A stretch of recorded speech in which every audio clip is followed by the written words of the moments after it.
Okay, so if you remember from your electromagnetism course, when you look at special relativity, electric and magnetic fields transform in a specific way, and they end up being unified in this a tensor called, I think it's called a Faraday Tensor, FAB.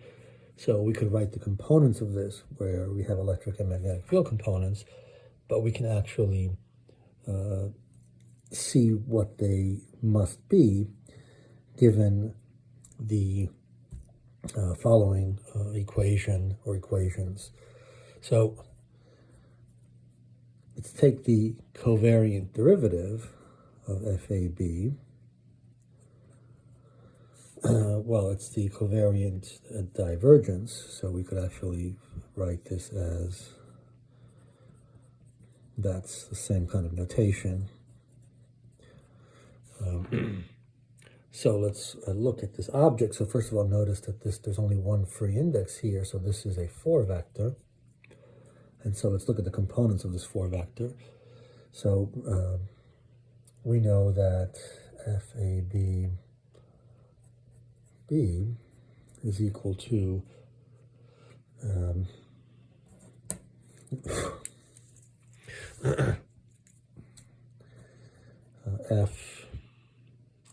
FAB with respect to XB plus, right, we have the connection coefficients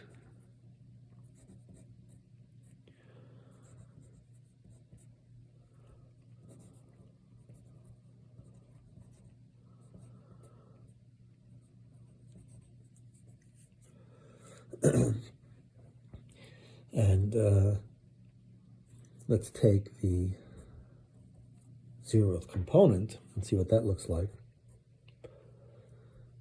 So it's A is equal to 0, so it's 0B XB plus gamma 0BD FDB plus gamma BBD F0D,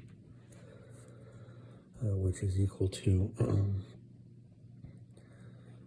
derivative of F00 with respect to x0. This is a time derivative of something that's actually 0, because if you recall, this tensor has certain properties. All the diagonal terms are 0, and it's antisymmetric.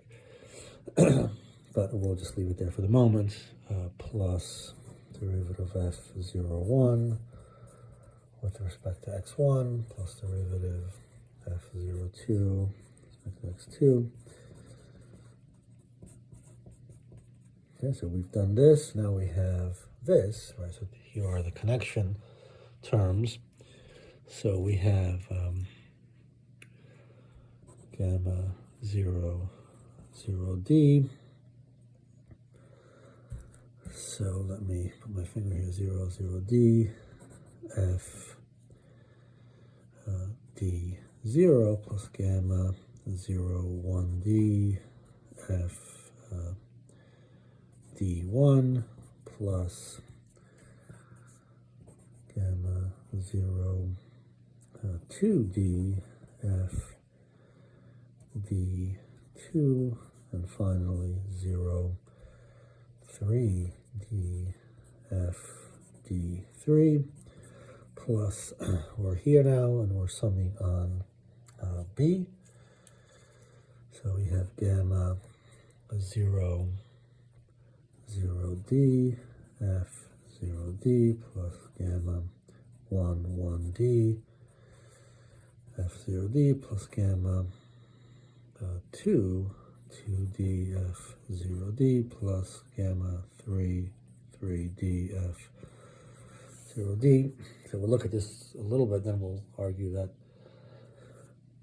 we can get a sense of this without the connection terms. So this looks like, let's get rid of this, df01 back to x1, df02 and x2, df03 and x3. That should look familiar to us. Plus gamma, now we can finally evaluate all the terms. Gamma, well, 0, 0, 0, f 0, 0. This is 0 because this is 0, regardless of what that is. So we're summing here, plus gamma 0, 0, 1, f 1, 0, plus gamma 0, 0, 2, f 2, 0, plus gamma 0, 0, 3, f 3, 0, plus, now we're here, and this is, so we have 4 terms here. Well, the f1, 1 actually disappears. Then we come here and we'll have the f2 term disappear, and so on. It's a bunch of connection coefficients, so plus dot, dot, dot, dot, dot. And it's all very mechanical, and we know how to get the connection coefficients in terms of the metric. So we can fully evaluate this once we have the metric. Again, we don't know where the metric comes from, right? Where that comes from. We don't have any equation that determines that. That's sort of the end state. But if we had that, we could fully determine this equation. So this is one component of this 4 vector that we're trying to get a sense of. But let's consider a flat space-time. Then all the gammas are equal to 0. And we know that if we're in flat space-time and the gammas are equal to 0, that we're dealing with x, y, z coordinates. So let's look at what J0 looks like in that case. So all the connection, all of these terms become 0. All we have are these, where are we? We're here. So all we have are these 3 terms. So we have df01, that's with respect to x, because we are now in tx, y, z coordinates, right? So that's x0, x1, x2, and x3, plus df02 with respect to x2, plus df03 with respect to x3. And this is clearly a divergence. So this looks like the divergence of the electric field is equal to, we know that that's in SI units, it's charge density over epsilon naught. So that means that we're dealing with a 4 vector, which is JA has charge density, some constant, speed of light constant. I'll just put an A for some general constant. And then this must be current density. And so we'll evaluate next the other components, and we'll see that they will lead to the curl of magnetic fields and time derivatives of electric fields, Faraday's law related to the current density.